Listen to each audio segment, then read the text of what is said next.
Kumusta po kayo lahat dyan, mga kababayan ko? Ah, Pasensya na po kayo at hindi ko po kayo masasamahan ngayong araw na ito dyan sa Albay.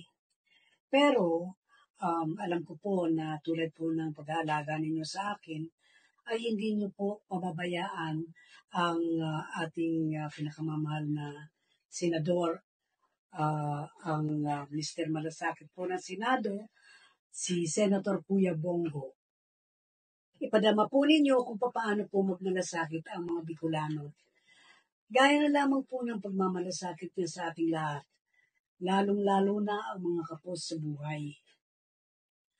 Alam niyo po, ngayon lang po ako nakakilala ng katulad ni Senator Bongo. Walang pinipiling lugar, walang pinipiling oras, at walang pinipiling katayuan sa buhay. Lahat ng Pilipino, para sa kanya ay mahalaga. Lahat ng Pilipino, lalo na ang mga mahihirap.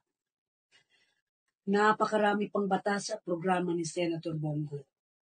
Pero, alam niyo po ba ang pinakamahalaga? Isa siyang tunay na tao na kung magserbisyo, personal, harapan. Hindi po sa TV o Facebook lang. Hindi po pilit.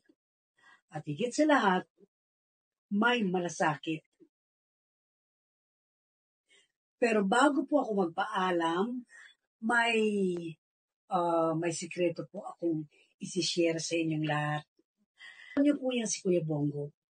Naku, yan po masyadong mahihain. Totoo po yan. Ayaw niyang ipagmalaki ang napakarami na niyang nagawa para sa milyon-milyong Pilipino. Trabaho lang yan.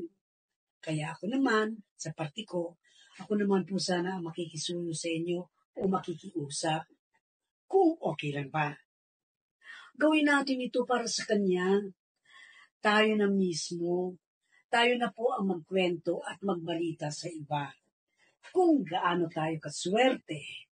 Kung gaano tayo kamahal ng nag-iisang Mr. Malasakit. Ang ating si Senator Kuya Bongo. Maraming salamat po. Diyos mabalis po sa inyo gabos. Kaya bago ka ngamin,